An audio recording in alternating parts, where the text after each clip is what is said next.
So simulan na natin ang ating debate dyan sa ating live mga kapatid, kung saan man kayo nanonood. Please share yung ating live streaming ngayon mga kapatid, lalong lalo na sa Facebook mga kapatid.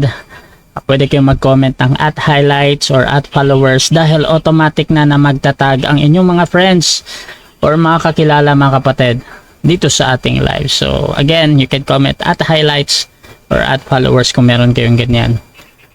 So dito mga kapatid, simulan na natin ang ating debate at bibigyan ko ng 10 minutes so ng pagpapahayag ang ating affirmative sa kanyang patutunayan na Diyos-Diyosan ng mga RCC ang kanilang mga ribulto. Pastor Rayan Puentes ng Baptist, your time start now. Teka muna, moderator, share ko lang if I can share my screen para may presentation ako eh.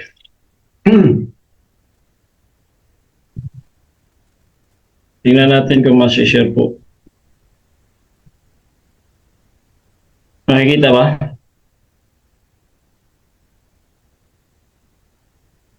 Ano?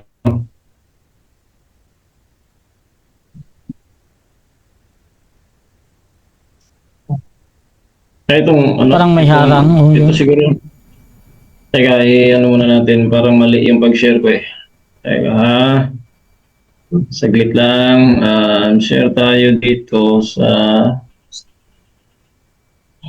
Saan ba tayo? Dito siguro. Ito kaya? Yung desktop lang yung nakikita namin. Ayan. Try mo ulit. About that. Yan, hindi pa rin? Meron pa ding harang sa taas, parang merong block na harang. Yan. Nawala na yata. Meron siyang harang sa taas, bro. Parang... Yan, wala na. Yan. O, yan na. Okay. Okay, Good. proceed, bro. 10 minutes. Okay. So, again, magandang gabi po mga kaibigan, mga kapatid. At ngayon po ay in 10 minutes ay patutunayan po natin na ang lahat ng ribulto ng RCC ay Diyos-Diyosan nila. Ayan. So, ang lahat ng, ito po yung tema, huwag natin kalimutan, ang tema po ay lahat ng ribulto or graven images ng Roman Catholic Church, Diyos-Diyosan nila at hindi sa amin, no, hindi sa atin. And then, we have a scope of limitation. Tandaan po natin ito, that we are not talking, hindi natin pinag-uusapan yung mga graven images ng other mga religions because they have also graven images. And then also we are not talking about if God forbids making graven images per se. Kasi tayo po ay naniniwala na hindi po bawal yung paggawa ng graven images, period. Okay? At dito natin makikita kung ano po yung katotohanan according to the Bible. Number 3 po ng scope of limitation natin pag-uusap na ito is we're not talking about the doctrines of the RCC about images alone. Hindi lamang po doktrina alone, kundi pati na rin yung practices. Kaya faith and practices po ito, mga kaibigan, mga kapatid. So, this time ay tuloy natin, paano ba magkaroon ng Diyos-Diyosan ayon sa Biblia? O, paano po ba? Dito po sa pinakasikat na ginagamit po ng mga against dito ay yung Exodus 20 verse number 3, which is yung Roman Catholic po, mga kaibigan, mga kapatid, ay naniniwala naman po sila sa 10 Commandments. Nakasulat po dito sa Exodus 20. So dito po, sa verse number 3, thou shalt have no other gods before me. Sa Tagalog po, huwag kang magkaroon ng ibang Diyos sa harapan ko. At dito naman sa verse number 4, thou shalt not make unto thee any graven image or any likeness of anything that is in heaven above or that is in the earth beneath. That is, or that is in the water under the earth. And then verse number 5, ito yung pinakabuo ng utos sa 10 Commandments, mga kaibigan. So dito, verse number 5, thou shalt not bow down thyself to them nor serve them, for I, the Lord thy God, am a jealous God, visiting the iniquity of the fathers upon the children unto the 3rd and 4th generation of them that hate me. So according po sa talatang ito, atin po makikita na ang ating nauunawaan at nakukuhang lesson patungkol dito is we are commanded not to have other gods. Tandaan niyo po ito, verse number 3 po yan. We are commanded, inutusan po tayo na huwag magkaroon ng ibang Diyos o kaya huwag magkaroon ng Diyos-Diyosan. Yan, naka-highlight po yung not to have. Number 2, we learn from those passages that it is about what we can do. Okay? Not what we believe. Tandaan niyo po yan. What we can do, kasi po, gawa po, action ang sabi po doon. Hindi po kung ano yung paniniwala mo, ano yung nasa isip mo, nasa puso mo, hindi po yun. Dahil malinaw po sa Biblia na action po yun, gawa. Number 3, we learn that man can be able to make a God by himself. So dito, sa talatang ito, ang tao po mismo ang makakagawa ng kanyang Diyos-Diyosan sa kanyang sarili. So siya po yung makakagawa, ayon po sa talata. Kasi nga, ang tao po ang inutos ng Diyos dito. And then, we learn how to make a God or other God, Diyos-Diyosan. How? Paano? Doon po sa verse number 4 at saka sa verse number 5. So number 5, ang ating na-learn dito is we are told that it is a general image or general, pagkasabi po is general, hindi po specific. Again, no, hindi po yan specific kasi po ang sabi po sa talata, anything. And as a matter of fact, binigyan po tayo ng paraan kung paano po is number 1, to make a graven image, to bow down to it, verse number 5, and then to serve it. Huwag kang gagawa, tapos huwag mong yuyukuan, and then huwag mong pagsilbihan.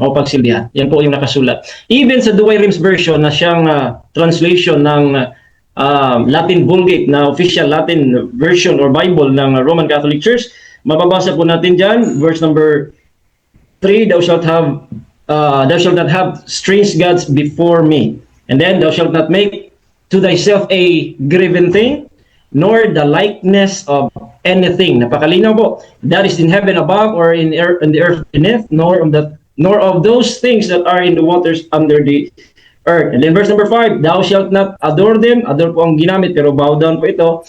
Then, nor serve them. Yan po yung pinaka-bawal. Okay, now, so, naniniwala po tayo sa kasabihang not all idols are images and not all images are idols. Totoo po yun. Dahil meron po mga idols na hindi naman images pero idols. May sa New Testament po, yung mga kasalanan, magiging idol mo. And then, even yung tao, pwede mong gawing idol siya. Pero, not all images are idols. Hindi rin po lahat ng mga imahe ay mga Diyos-Diyosan. Pero ito po, mga kapatid, all images, lahat ng mga images na yinuyukuran at pinagsilsilbihan ay Diyos-Diyosan. Yan po ang pinakamalinaw, mga kaibigan. So ngayon, the question are, una, gumagawa ba ng larawang inanyuan o graven images ang mga RCC? Yes. Ayan o. Yan po yung mga, ang daming klase-klaseng graven images, and then image pa, marami po. Number 2, yinuyukuran ba nila ito? Pinagsisilbihan ba nila ito? According po sa inyong nakikita, hindi po nasa loob ng puso ninyo o nasa isip. According po sa inyong nakikita, ginagawa po yan. Pinagsisilbihan at inuyukuran po yung mga graven images, imahe, ribulto. So ngayon, yan, pinaglilingkuran. Ayan po yung paglilingkod, no? Pag susunog ng insenso, binubuhat, lahat ng paglilingkod, ginagawa po yan according po sa nakikita dahil dyan po tayo galing, mga kaibigan. So guilty po, ayon po sa Exodo 23 hanggang 5, guilty po, mga kaibigan. Kaya napatunayan po natin agad dahil hindi bawal ang paggawa ng imahe at ribulto dahil ang bawal ay paggawa ng larawang inanyo ang ribulto, imahe, yuyukuan ito at pagsilbihan. Isang utos po yan, huwag mo nating putulin. Na ito po mga palusot, una, Diyos-Diyosan ang binawal na gawin sa Exodo 24 and 5. Hindi po Diyos-Diyosan dahil nakasulat, pagkakaroon po ng Diyos-Diyosan verse 3, pero sa 4 and 5 kung paano magkakaroon ng Diyos-Diyosan. Kung paano, magkaiba po yung 4 and 5, paano. Pero sa verse number 3, paano magkaroon. Pero ito po, paano gumawa. Paano magiging Diyos-Diyosan ng isang imahe at ribulto. Kaya ang verse number 3 hanggang 4 and 5, yan po isang utos. So dito po sa, ayan o, nakikita po natin, thou shalt not make and then any likeness. Thou shalt not bow down thyself to them nor serve them. Na inulit lamang po natin para talagang sa inyo pong mga isip at puso. Deuteronomy 4:16, makikita po natin na lest ye corrupt yourself and make you a graven image, the similitude of any figure, the likeness of male and female. Ayan po mga kaibigan. So palusot number 2, Hindi mga Diyos-Diyosan ang aming mga rebulto dahil sila ay mga banal. Kung hindi ninyo yinuyukuran, pinagsisilbihan ng mga rebulto, hindi talaga naging Diyos-Diyosan yan. Ngunit, ang ating nakikita ng mga example ay ginagawa po. Alright? Ginagawa po yung pagbabawal ng Biblia. Again, guilty. Verse number, unang example po, Diyos-Diyosan ba ang mga rebulto ng baka? Hindi naman. Okay? Rebulto ng baka, hindi naman yung Diyos-Diyosan, matik. Pero pag yan po ay ginawa, katulad ng Israelitas, ginawa nila, niyunuyukuran, tapos ginawa nga, pinagsilbihan nila, naging Diyos-Diyosan. Diyos-Diyosan ba yung rebulto ng ahas na tanso na pinagawa ng Diyos? Hindi ho. Pero naging Diyos-Diyosan po ito, doon po sa ikalawang hari, 18:4, ito po yung giniba ni King Hezekiah dahil naging Diyos-Diyosan po even yung pinagawa ng Diyos na ahas na tanso. Number 3, for example, Diyos-Diyosan ba yung rebulto ni Rizal? Hindi. No? Hindi naman yan, hindi talaga yung Diyos-Diyosan. Ngunit sa mga Rizalista na sila po ay yumuyuko at nagsisilbi po sa rebulto ni Rizal na ginawa po nilang mga Rizalian, naging Diyos-Diyosan po sa kanila pero sa atin hindi, national hero. Baka lamang po yun. Ahas na tanso lamang yun. Pero the moment na ito po'y pinagsilbihan at inuyukuran, nagiging Diyos-Diyosan po yan. So kahit anong rebulto ay pwedeng gawing Diyos-Diyosan ng tao, kahit mismong ang pinagawa ng Diyos ay naging Diyos-Diyosan ito. Boom, guilty po, mga kaibigan. Kaya ngayon, napatunayan natin, very simple, na ang ating tema, yung mga rebulto po ng IRCC na siyang niyuyukuran nila, pinagsisilbihan nila, yan ang Diyos-Diyosan ayon po sa Biblia at sa nakikita po natin at experience din po. Maraming salamat at handa na po tayong matanong, Mr. Moderator. Okay, so dyan nagtatapos ang unang pahayag ng ating affirmative. Dako tayo sa unang pagtatanong ng ating negative. Brother Jando, 7 minutes. Your time start now. Unang katanungan. Ayon sa Biblia, sa Isaiah 44:17, ang Diyos-Diyosan ay kinikilalang Diyos ng mga taong sumasampalataya dito. Tama o mali? Tama o mali? Objection, Moderator. Objection. Moderator, yung ating rules ay magtanong lang muna dito sa aking nilatag. Wala pa akong nilatag na Isaiah. Okay. Mamaya, pwedeng itanong yan. Automatic next question yan. Ayon sa ating rule. Hindi pa daw niya nilatag. Next question. Yung sinasabi ba sa Exodo chapter 20 verse 4 to 5, ito bang mga rebultong ito ay kinikilala bang Diyos ng mga sumasampalataya sa kanila? Yes or no? Yes or no? Hindi po nakasulat, no. No. Hindi po nakasulat na kinikilala, something like that. Hindi po. Ang sabi po sa Exodus 20 ay utos po iyang ng Diyos na huwag gawin. Huwag magkaroon ng ibang Diyos or Diyos-Diyusan. Paano? Gagawa ka ng larawang inanyuan, yuyukuan at pagsilbihan. Stick tayo sa sinasabi ng talata, utos ng Diyos, 10 Commandments. Next question. Kung hindi siya kinikilalang Diyos ng mga sumasampalataya sa Kanya, meron ka bang may pakitang prueba sa akin na yung mga rebulto sa Exodus 20 verse 4 ay hindi kinilalang Diyos ng mga sumasampalataya sa kanila? Yes, meron. Yung pong nakasulat mismo, yun ang sagot ko eh. Wala pong nakasulat sa Exodus, that is the positive evidence. Okay. Exodus na ginamit ko, wala pong sinabi diyan kinikilala, iniisip, wala ho. Ang sabi Okay. ko diyan, huwag kang gagawa, huwag mong yuyukuan, huwag mong pagsilbihan. Stick po ako sa Biblia. Okay. Ayaw ko pong dagdagan po yung Biblia. Next. Okay. Dahil stick ka dyan, so matindi ang paninindigan mo na yung mga rebultong yan ay hindi kinilalang Diyos ng mga tao kasi walang nabasa.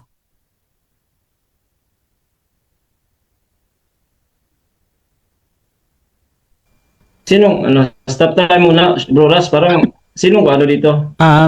Ay, sa akin. Sa akin pala. Gusto Ray? Stop time muna, wala akong nadinig. Sa aking internet yata ang ano. Dito pala may lumabas sa akin na screen eh. Okay, so paulit na lang. pero ito, okay. Paulit na lang, Brother Jando. Sige, ibig mo bang sabihin bilang Pastor Baptist, naninindigan ka talaga na yung mga rebulto sa Exodo 20 verse 4 ay hindi kinilalang Diyos dahil wala kang nabasa? Okay. Yes, of course. Yes. Natural. Dahil ang nabasa po, yun yung ating paniniwalaan yung nabasa. Ang nabasa po, that is not sa side ng tao, kinikilala ba o hindi, that is not what the Bible is saying. Yan po ay utos ng Diyos para sa mga tao. Kaya huwag mong ipasok yung side ng tao dyan kasi po utos Next ng question. Diyos yan. Next question. Na huwag gawin. Next question. Okay. Next. Yang mga rebulto na sinabi sa mga Israelita sa Exodo 20, yan ba yung mga rebulto ng Katoliko o hindi? Sagot? Okay, lahat po, hindi. Lahat, Hindi. hindi po sa Katoliko lamang, lahat. Kasi po, ang sabi po dyan, anything. Sa inyo man o kanino man, ang sabi po dyan, anything. Kung alam mo po, nasa presentation ko kanina, general po yung anything, that is not specific. Kaya kasama po kayo dyan. Kasama kayo. Next question. Next question. Sinasabi mo kasama kami dyan. Meron ka bang pruweba na sa panahong sinabi yan may Katoliko na? Okay, wala po akong pruweba Wala. na may Katoliko na. Pero po ang tema po, kayo po'y gumagawa. Hindi po kayo, kahit hindi kayo nag-exist dyan, actually, 10 Commandments nyo yan. Kaya ibig sabihin, may ginagawa kayo, may niyuyukuan at pinagsilbihan, pasok kayo dyan. Kasi po, lahat po yan ay Next question. under 20 sa utos na yan. seconds. Okay, next question. Sabi mo 10 commandments namin yan. Meron ka bang ebidensya na Katoliko ang binigyan dyan? Okay. Again, wala po dahil yan po'y para sa lahat. Ang sabi ko, 10 Commandments ninyo, kayo po mismo naniniwala sa 10 Commandments. Hindi ko po sinabi na ibinigay sa inyo kasi wala pa kayo dyan. Tayong lahat wala pa. Pero since nasa Biblia yan, kailangan mong sundin yan dyan do. Huwag mong sabing, hindi yan para sa inyo, para sa ating lahat. At kayo po Next ay guilty question. according to our 20 Next seconds. question. Next question. Ang tema mo, rebulto ng Katoliko ay Diyos-Diyosan namin. Meron ka bang may naipakita sa stand mo na dokumento Katoliko na may turo kaming Diyos namin ang aming rebulto? O wala?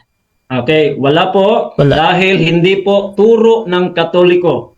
Ang sabi po sa Biblia, yung ginagawa. Kaya makinig kang mabuti, yung ginagawa mo ay kayo ay gumagawa, yumuyo ko at paglilingkod. Hindi ho ito usapang turo. Nasa aking scope of limitation yon. Kaya dapat nakinig ka sana. Next question. Next Wave question. ko na, moderator. Okay. So dyan nagtatapos mga kapatid ang unang pagtatanong ng ating negative sa affirmative. So dako tayo sa negative presentation pero bago yan, shoutout muna sa ating nasa live mga kapatid kay Jess Mans, Brighta sa CFD Anything Gani. Shoutout din kay Aguila MJ, nagsayaw-sayaw, akala niya hindi masagot. Shoutout din kay Rafi Cabales, kasabot na si Jando, hahaha nonsense naman. Bro Jim Channel, wala barabata bay na ang sagot, parang hindi pastor. Shoutout din mga kapatid kay Finn Vlor, kawawa si Jando. Jeff Bonjuk, anything gani, boom. Shoutout din kay Carl Rabatosa, anything nga. Shoutout din mga kapatid dito kay Oliver Bastasa, biglang naglag kapag naiipit na. Shoutout din mga kapatid dito kay Carlito Roca, butata si Jando paminaw lagi sa pangutana aron makasabot kag klaro sa pangutana. Shoutout din kay Mark Ray Balani, pa shoutout. Ayan. So mga kapatid, tuloy-tuloy tayo dito. Dako tayo sa negative presentation. Brother Jando ng Catholic, your time start now, bro.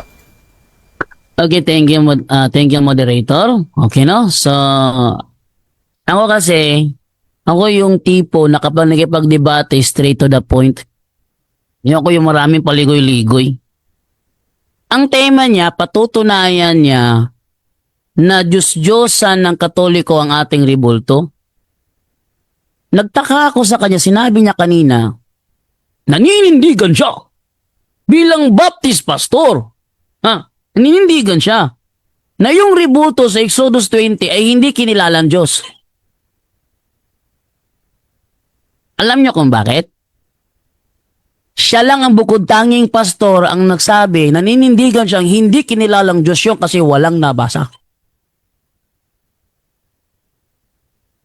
Lahat ng mga Bible scholar, mga kaibigan, alam. Kaya nga tinawag na idol kasi kinilalang Diyos eh. Siya lang ang bukod tanging walang alam. Sabi niya, Hindi ako naniniwala sapagkat walang nabasa. Okay. Ba't ko winave? Ba't ko winave? Ayoko na maraming paligoy-ligoy. Winave ko na kaagad kasi hindi napatunayan sa istanya. Ang nakita natin sa istanya, bintang. Diba? Kung baga, hinatulan tayo batay sa kanyang nakita. Ang tanong, anong katuruan ni Kristo batay sa mga nakita? Ating basahin ng sinabi ni Kristo sa Mateo 7:24. Etong sabi ni Kristo. Ha? Ating basahin sa Mateo 7:24. Etong pagkakasabi dito. Kaya, ang sinumang one pala yun, one pala yun. 1:7:24 ang sabi ni Kristo. Sabi niya, huwag kayong humusga ayon lang sa nakikita ninyo. Kaya nga nagpakita siya ng maraming picture kasi yun ang kanyang nakita. Huwag kayong humusga ayon lang sa nakikita ninyo, kundi humusga kayo ayon sa nararapat. Kung babasahin natin yan sa magandang balita Biblia, ang sabi diyan, ayon sa matuwid na pamantayan. Ano ang pamantayan? Patungkol sa ating aral, yung ating official na turo. Hindi batay sa nakikita nila, kundi batay sa ating official na turo. Ngayon, may naipakita ba siyang Catholic document na sinasabing Diyos natin ang ating rebulto? Wala siyang naipakita, mga kaibigan. Walang naipakita. Pero ako, subukan ko dito na magpakita ng isang dokumento. Isang dokumento na magbabasura ng kanyang claim. Okay? Ating babasahin yung nasa natin sa CCC 2132.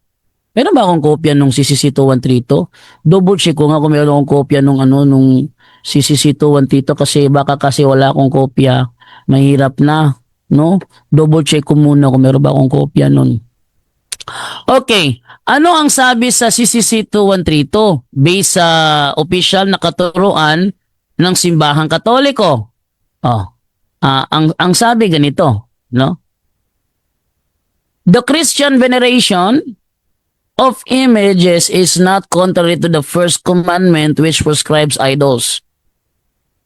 Indeed, the honor rendered to an image passes to its prototype. And whoever venerates an image venerates the person portrayed in it. The honor paid to sacred images is a respectful veneration, not the adoration due to God alone. Nabasa niya doon sa Exodo 20, ang Diyos nagsiselos. Bakit nagsiselos ang Diyos? Kasi may ibang kinikilalang Diyos. Yun. Kaya nga huwag kayong magkakaroon ng ibang Diyos sa harap ko eh. Kasi yung larawan mismong ginawa, kinilalang Diyos yun ng mga mananampalataya. Basahin natin. Ito ay nasa Isaias 44. Ako na lang gagamit ng talata. Isaias 44:17. Anong sabi dito? Ang sabi dito, ang natirang kahoy ginawa niyang Diyos, kanyang Diyos, na kanyang niluluhuran at sinasamba. Dumadalangin siya sa rebulto. Iligtas mo ako sapagkat ikaw ang aking Diyos. Uy, walang paniniwala ang Katoliko, wala katuroang ganito na kilalaning Diyos ang rebulto. Ngayon, kung babasahin natin yan sa verse 20 sa Contemporary English Version, anong sabi dito? Sa verse 20, how can anyone be stupid enough to trust something that can be burned to ashes? To trust something that can be burned to ashes? Sa madaling salita, yung rebulto pala na nasa Exodus 20, pinagkakatiwalaan. Bakit? Kasi kung kikilalanin mo ang Diyos, magtitiwala ka. Yeah? How can anyone be stupid enough to trust something that can be burned to ashes? Ang tanong, ang mga Katoliko ba nagtitiwala sa rebulto? Ba, hindi. Walang katuruan ng Katoliko ay magtiwala sa rebulto. Next, no one can save themselves like that. Don't they realize that the idols yung nasa pisel. Yung Hebrew word doon, pisel. Pag sinabing pisel, idol. Ha? Kaya nga, pag sinamba mo yung idol, ang tawag yan, idolatria. Bakit? Latria Latria ginamit Idolatria. Yung ang ating pagbigay galang sa mga sagradong imahe. Latria ba tawag doon? Di latria, dulya yun. Kumbaga, iconodolya. Icon kasi yung icon Iconodolya. Ito namang pinagbabawal, idolatria. Nilalatria ang idol. Ang idol, nilalatria. Kaya nga pisel Yung pisel pala, nilalatria. Kaya siya tinatawag na idolatria. Ngayon, don't they realize that the idols they hold in their hands are not really gods? Ba't sinabi nila yan? Kasi malaki ang kanilang paniniwala na ang kanilang mga Diyos-Diyosan, mga Diyos nila yon. Kaya nga sa Isaiah 44:17, kinilala ng Diyos ang kanyang rebultong ginawa. Kaya ang tanong, may ganyang katuruan ba sa Katoliko? Wala. Walang ganyang katuruan. Sa madaling salita, hindi niya natindigan ng kanyang tema. Ano sabi dito? Religious worship. Ito ay nasa CCC 2132 Religious worship is not directed to images. Not directed to images. Ano sasabihin mo pinagsisilbihan? Religious worship is not directed to images in themselves, considered as mere things, but under the distinctive aspect as images, leading us unto God incarnate. The movement toward the image, yung pinignan nyo, yung may mga nagagana ng insenso, yung may mga nakayuko doon sa imahe. The movement toward the image does not terminate in it as image. Pero yung nasa Exodus 20, terminated as image. Bakit? Kinilalang Diyos Isaiah 44:17, kinikilalang Diyos. Isaiah 44:20, don't they realize that the idols they hold in their hands are not really gods? Huh? The movement toward the image does not terminate in it as image, but tends toward that whose image it is. Ngayon, pagalang lang pala, hindi pala kinikilala. Yung nasa Exodus 20, huwag kang gumawa para sambahin. Di naman namin sinasamba bilang Diyos, rebulto namin. Sa madaling salita, ang tema niya, bintang. Walang natindigan kasi na bintang lang. Okay, thank you.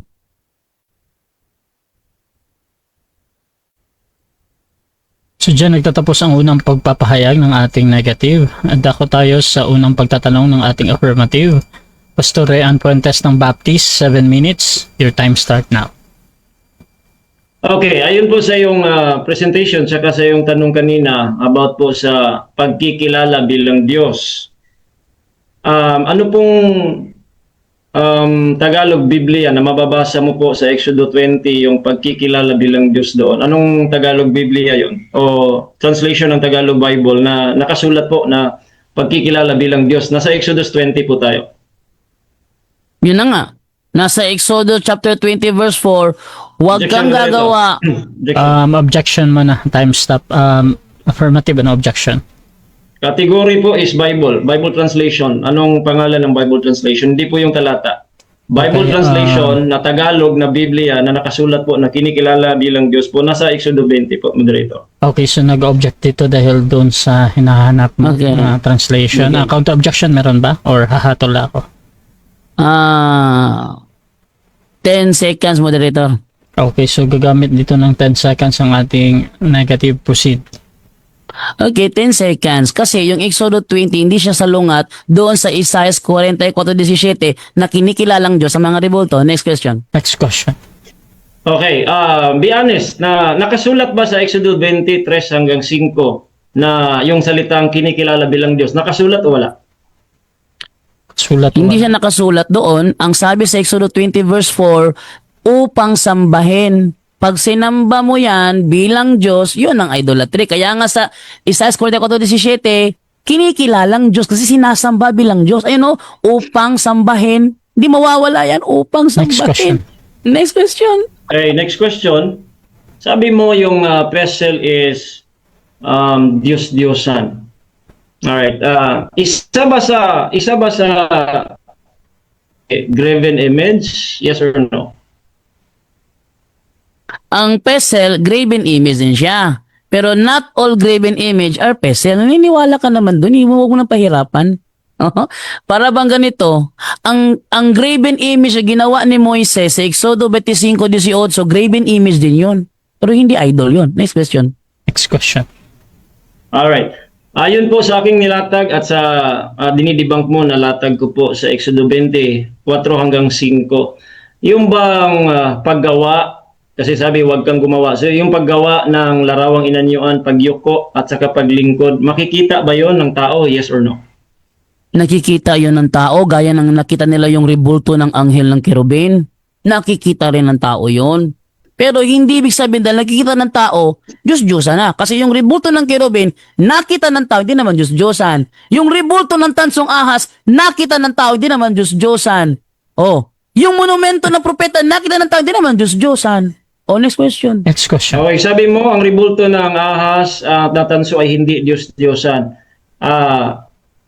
Hindi ba naging Diyos-Diyosan ang rebulto ng ahas sa 2 Kings 18:4? Hindi.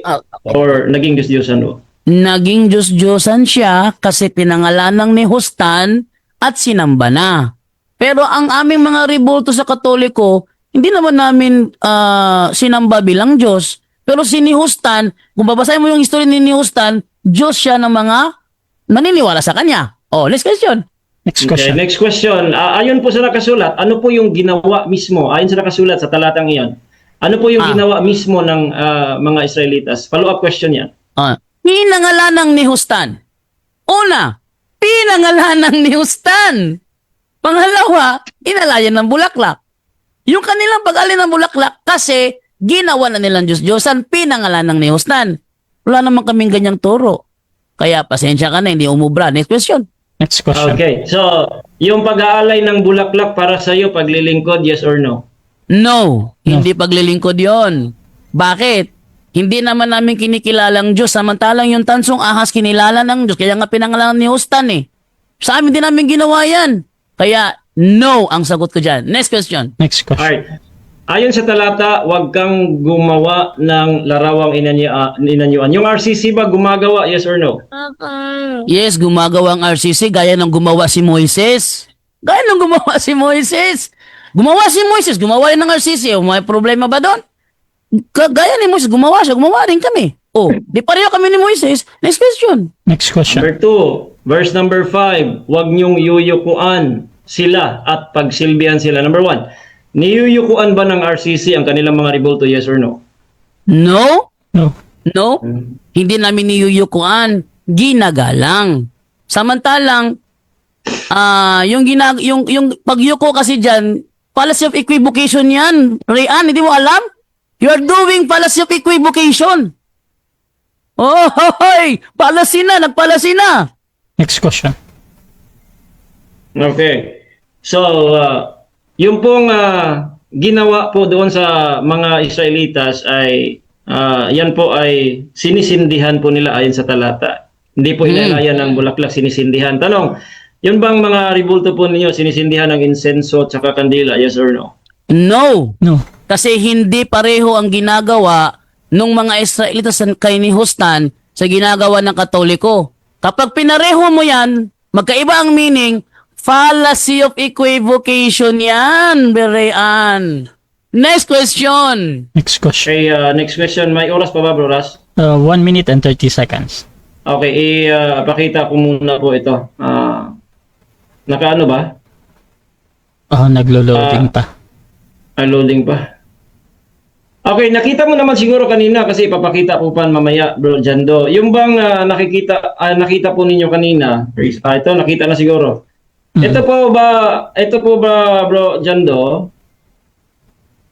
Ayan, ito bang nasa picture dito, lumuluhod ba yan na mga yan? Lumuluhod ba sila at nagsisindi ba yan ng insenso? Yan yata ay picture ni Pope Francis, saka sa baba may mga Katoliko na lumuluhod sa amin, nakikita namin, at nagsisindi ng insenso. Ito ba ay nagsisindi ng insenso at yumuyuko? No. Yes or no? Yes, yumuyuko sila, pero not the same as sa ginagawa ng mga pagano ng mga Israelita. Kasi, yung mga revoltong yan, hindi naman kinikilalang Diyos. Samantalang sinihustan, kinilalang Diyos. Next question. Okay, ito pa. Itong picture na ito, yumuyuko, lumuluhod ba yan o hindi? Para sa'yo. Wala akong Wala nakita, bro. kaming nakikita, bro. Ha? Sorry. Kawawa ka naman, yung referensya mo, may diferensya. Sayang. Nakita na eh. Sige na. Wala dito, bro. Wala kaming nakita, sayang. Question. Sige po. Diferensyang referensya mo. Ayan. Time. Time na. Okay. Alright. So, dyan nagtatapos mga kapatid ang first stage ng ating debate. So, shoutout muna mga kapatid sa ating nasa live. Wala talaga kaming nakikita doon, Pastor Ray, ha? Shoutout kay James Pamugas. Sabi niya inconsistent. Sabi ni Gerald De La Torre kung boxing pa ni knockout na unta si Jando. Shoutout din kay Carlito Rocab. Walay dag-anan si Jando. Sigig palusot pero gisat gihapon. Shoutout din mga kapatid kay James Pugas, kay Jeffrey Maniquez. Yung mga sagot mo, Bro Jando, alam mo ipit ka na eh, wala ka na sa point mo eh. Shoutout din mga kapatid dito kay Aljun Butalid. Pag pareho ang ginawa, gagawing magkaiba ang meaning. Sana all. Shoutout din mga kapatid kay Jenny Rose, kay Darling Ismail Special Child, at Hayo Kadiv, kala ko ubra ka Jando, si Piat Mankawa, kakabalo sa imo. Shoutout din mga kapatid kay Carl Frederick Rapazola Rebotazo. Ay nakita kami sa live, bro. Ayan. So mga kapatid, tuloy tayo, dako tayo sa ating rebuttal. Pastor Ray, mag-share screen ka ulit. Opo bro, naka-share screen siya pero nakikita hindi. Meron siyang parang bro, nakaharang na black na Ang bira to. Okay. sige, try mo ulit. Diferensya. Hindi, wag ka munang bro dyan. How about that? Meron talaga siyang harang sa gilid, bro, pero merong portion na nakikita, pero meron siyang parang harang na color black or gray something. Ano to? For example, ito, nakaharang siya. Naharangan lahat. Yan, merong harang sa taas at sa gilid. Okay lang? Sige. Okay lang. So, sige bro. 10 minutes bro sa rebuttal. Story. Okay, so mga kaibigan, mga kapatid, una sa lahat, isa-isay natin po yung kaniyang sinasabi pong palusot. Ano po? Una sa lahat, sa kanyang presentation, ang pesel po daw ay Diyos-Diyosan. Kasi nadinig ko na yan. Ilang ulit na nating debate ito, hindi pa rin makakaintindi po itong mga CFD na ito. Okay, so tinanong natin, isa ba sa mga meaning ng pesel is graven image? Sabi na, yes. Ayan. Ngayon, tinatanong po natin kung meron ba siyang nababasang kinikilalang Diyos po doon sa Exodo 20. Anong translation ng Tagalog? Sabi niya, 10 seconds. Kasi po, may nakasulat ba? Wala po no, pero hindi raw ito salungat sa ibang talata, sabi niya. So that means mga kaibigan, malinaw po, napalusot na lang po ang ating nadidinig. So ngayon ay sinabi pa natin na tinatanong po natin na, again, ang sabi po niya, bintang daw, yung ating bintang. Anong bintang? Sabi ko po, ginagawa ba, yung paggawa pagyuko at pagsilbi sa mga rebulto. Nakikita ba yun o hindi? Sabi niya nakikita. Pinakita natin. Ang RCC ba gumagawa? Sabi niya yes. Ang RCC ba ay yumuyuko o lumuluhod? Sabi niya no. Pero nung pinakita natin, ito ba yumuyuko? Sabi niya yes, yumuyuko pero hindi parehas sa iba kasi kinikalang Diyos. Mga kaibigan, dito pala makikita po ninyo na wala nang nakasulat sa Exodus 20 na kinikilala mo ba o pinaniniwalaan mo ba o hindi, wala akong nakasulat doon. Dapat po kasi yung paniwala, nasa isip at isipan mo at puso mo, ang Diyos po nakakita noon. Pero ang malinaw po sa talata, sila po'y gumagawa ng larawang inanyuan, sabi pa sa ating presentation, kaanyo ng babae at lalaki po, mga kaibigan.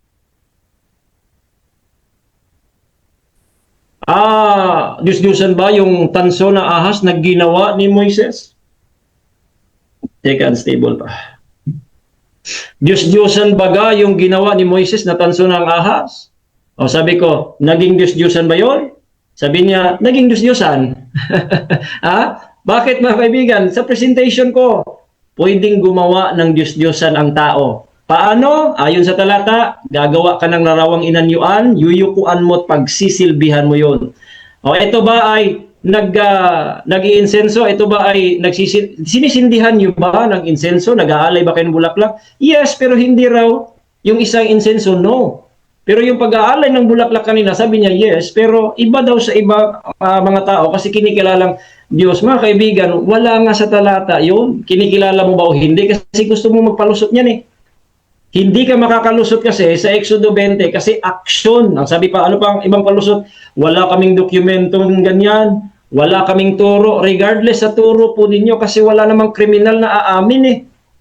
Paano kayo mauto? Paano kayo maloko dyan kung aamin na sinasamba nyo? Ano man. Kaya nga wala sa dokumento kasi ayon yung aminin yan. Pero nakikita naman natin, na-experience nga natin, galing tayo dyan eh. O ngayon, nakita ng ating mga mata yan. Sabi niya, wag daw base sa nakikita. Ay, mali pong context po yun. Hindi po yun yung context patungkol sa rebulto. Ang context po yun, yung paghatol sa tao. Hahatulan mo na impyerno yung tao, kaya masama yung tao. Base sa nakikita, ay hindi po pwede yun. Pero hahatulan mo ang tao base sa talata sa Biblia na salita ng Diyos na siya'y gumagawa ng larawang inanyuan, yuyukuan niya, pinagsisilbihan niya. Ang hatol na yun, galing sa Diyos yun, hindi yun galing sa tao na nakikita mo lang. Ang nakikita mo ay ginamit mo ng salita ng Diyos, guilty nga eh. Sabi dyan, dyan do, guilty eh. Kahit anong palusot mo dyan, ay hindi naman namin kinikilalang Diyos, wala naman kaming aral. Ang sabi ng Biblia, wag gagawa, gumagawa kayo. Umaamin ka. Nagpapalusot ka na hindi kayo yumuyukot lumuluhod. Pero nakikita natin yumuyukot lumuluhod. Sino kayang Katoliko na tawag nito? Kakampi sa iyo? Sasabihan mong hindi lumuluhod?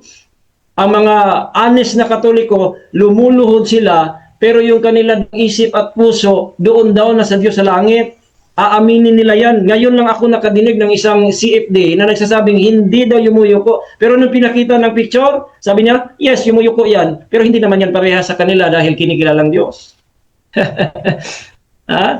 Yan ba yung mga sulido ninyong sulido ninyo na palusot?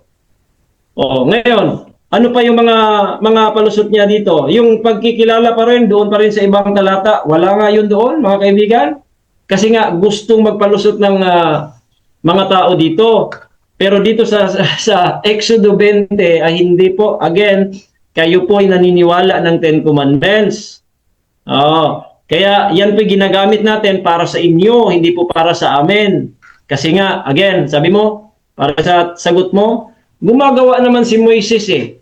Parehas kami ni Moises gumagawa. Ang tanong, hindi nga mali yung paggawa per se, period.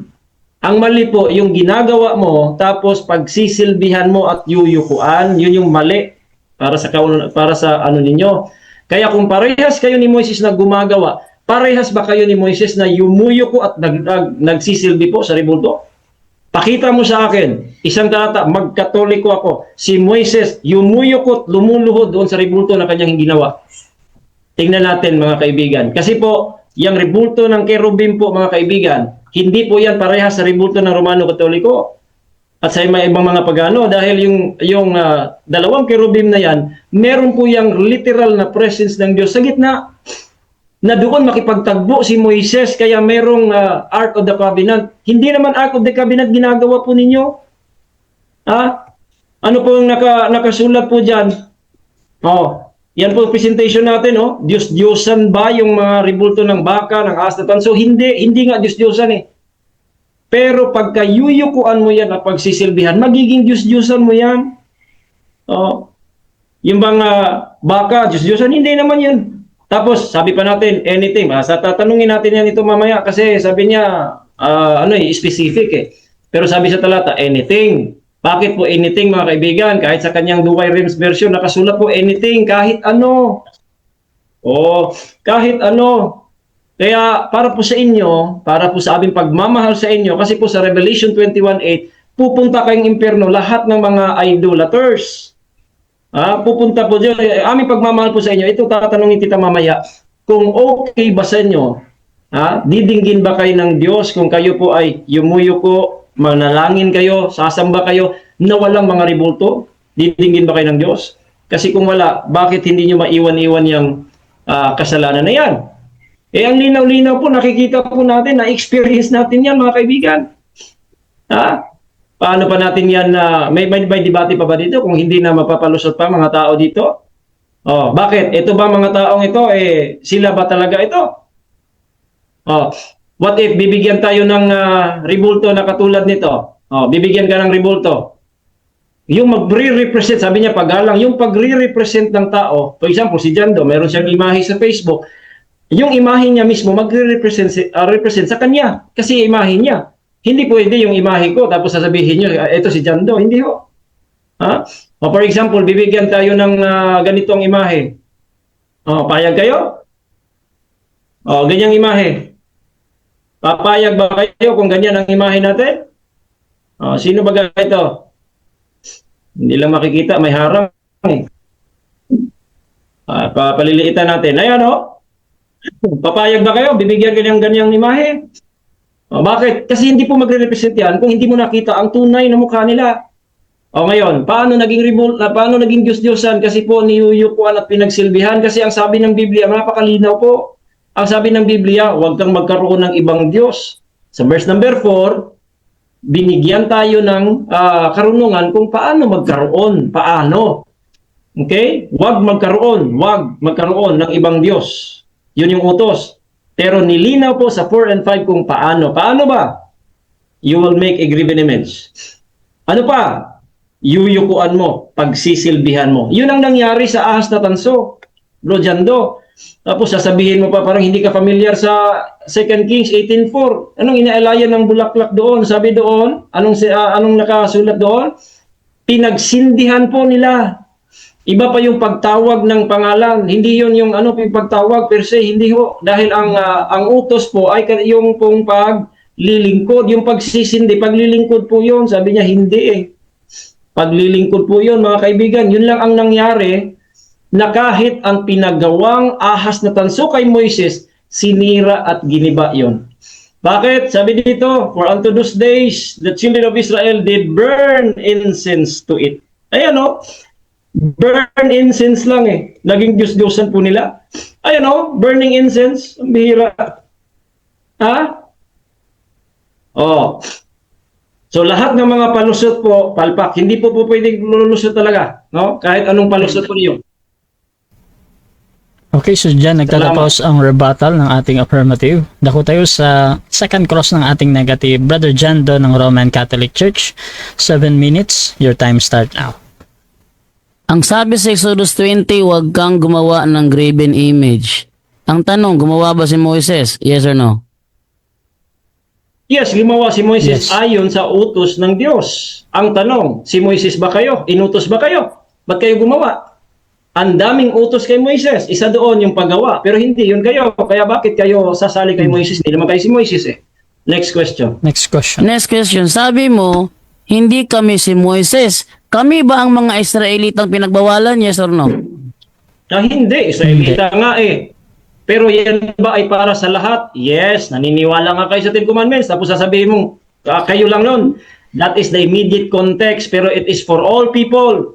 Dahil ang Diyos po ay mapanibubuin. Kaya para sa lahat po yun na mga makasalanan at hindi mga anak ng Diyos yung Ten Commandments na yan. Next question. Next question. Next question, yung kerubing ginawa ni Moises, nakikita ba o hindi?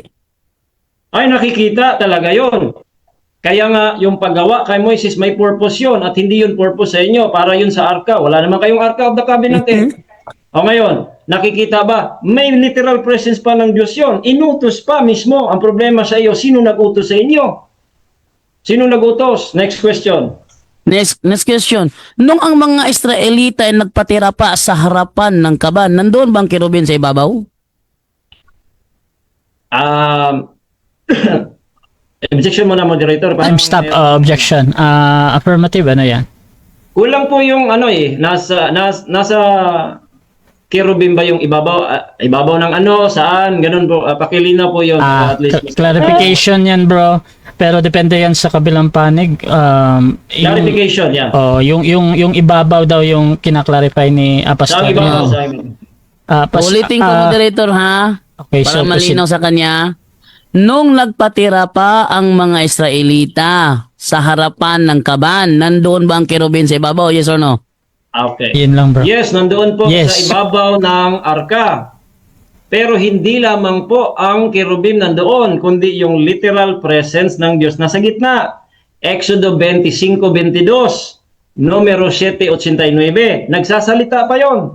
Ang tanong, meron bang literal presence nagsasalita? Yung ribulto ninyo. Kaya wag niyong gamiting palusot yan. Next question. Next Next question. question. Next question. Yung kerubin ba nagsasalita? Yes or no? Hindi ho. Yung Hindi. literal presence ng Diyos nasa gitna. Basahin natin. Sa Numbers chapter 7, verse number 89. Nagsasalita ba daw? Nasa gitna. Ayan o. Speak with him. He heard a voice speaking from above the mercy seat upon the ark of the testimony from between. Next question. Next question.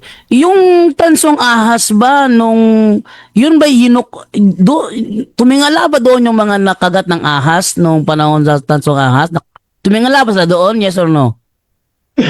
Yes po, yung iba hindi. Yes, tumingala sila. Natural. Kasi po, yun po yung purpose.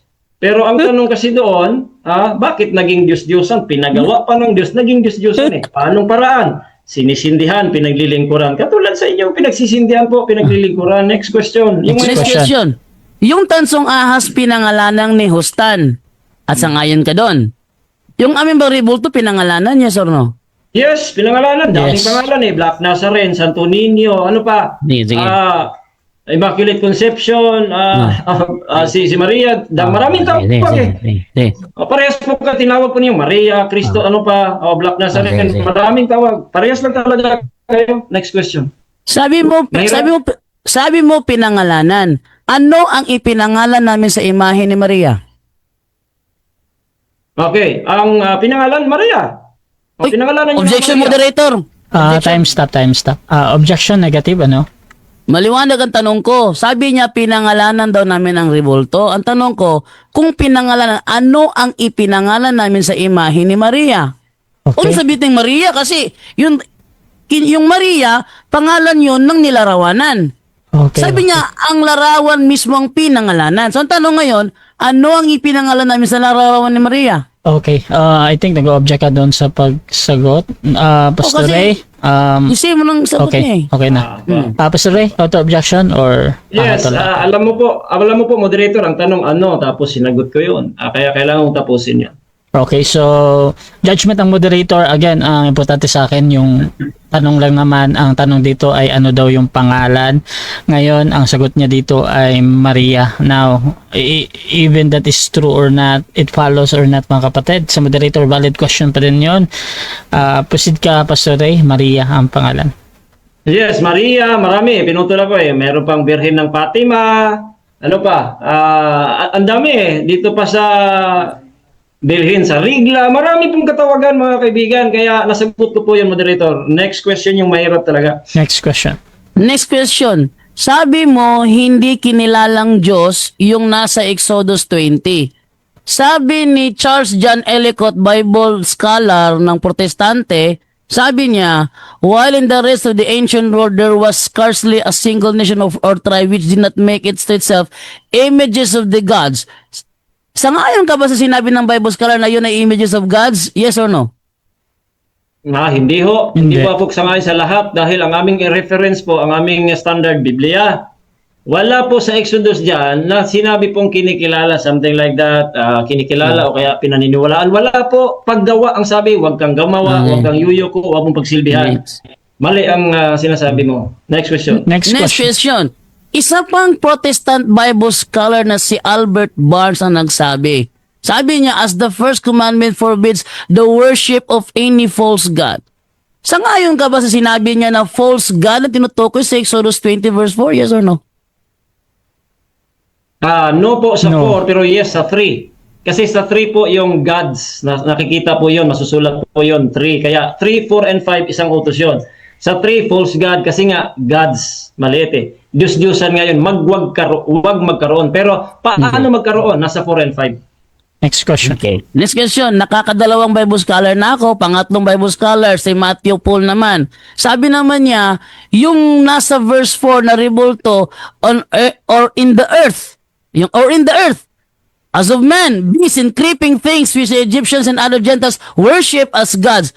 Sang-ayon ka ba sa sinabi niya na yung palang nasa lupa na imahe is worship as gods? Sang-ayon ka, tutol ka? Sangayon po ako doon po Sangayon. sa may statement po niya na doon po sa, ano yun? Pag-ano ba yun? Diba? Worship as gods po yun na kaniyang sinasabi nasa Teka, muna, ano itong parang umiiyak? Pakimute nga yan, moderator. Wala Time stop pa na. Bro Jando, nadidistract yung ating sumasagot sa... Pasensya lang kayo, nag-i-enjoy lang ako. Pamute na lang bro Morning po. kung maggaganyan. So, kasi nadidistract. Yung sumasagot, Pastor Ray, 20 seconds again bro. Proceed bro. Sang-ayon. Yeah, sangayon po ako sa buong ano niya, pero hindi po sa kanyang interpretasyon. Kasi po, yan po ay kanyang komentaryo, pero ayon sa Biblia, ang binawal po doon, Jando, wag gumawa kayo, wag yumuyuko o wag yuyukuran nyo, wag pagsilbihan, pinagsilbihan nyo, regardless sa mga sinasabi ng scholar na yan. Next question. Next question, Last 1 sabi mo sumasang-ayon ka na worship as gods. Ang tanong, yung aming ributo sa Katoliko, wini-worship ba namin as gods? Yes or no?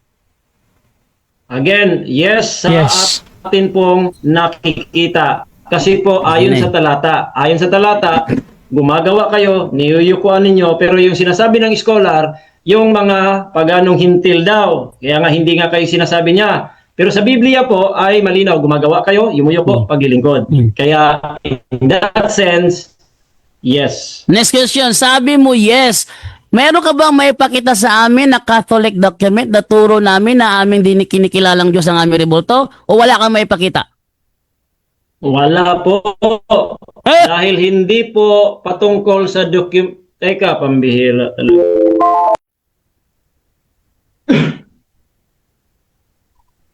Hindi, pinuto moderator, ano muna to. Okay, so ganito Kasi bro. Ayun yan. Ganito. So, isang segundo na yon at before nagsalita. However, dito na-distract kasi si Pastor Ray Ann sa pag-react ni Brother Jando. Pastor Ray, tutuloy mo pa ba yung sagot mo? Yes, ituloy niya muna ito. 1 second, ituloy niya 1 second. Ay, wait lang Brother Tuloy Jando. ko po, Brother Sige, Jando. proceed bro. Okay. Tuloy ko po. Hindi kasi tumutukoy sa Time. ninyo kasi wala ng criminal aanin. Time na. Time na bro. Time na bro. Time na. Okay mga kapatid, so dyan nagtatapos ang ating second cross. So dako tayo sa ating rebuttal, pero bago yan, shoutout muna sa ating nasa live kay Jace Draven. Obvious na talo, di ba? Obvious yan. Shoutout din kay Fiel. Dito din mga kapatid kay Nestor Pastor Ray, nganong nakipag-debate man ka anang tawhana, mura wala man na sa tono. Shoutout din mga kapatid dito kay Ralph, ganyan talaga pag wala na, dinadaan na lang sa di pwedeng banggitin. Shoutout din mga kapatid kay James Pamugas, sa kadugay parehas na possess si Jando o Jared. Hindi pwede mga kapatid, hindi ko talaga binabasa ng buo yung mga salita niyo kasi medyo hindi siya pinapahintulutan, no? Lalo na sa David Dula, Pastor Rayan, ay ito din, wala din, hindi din po pwedeng banggitin.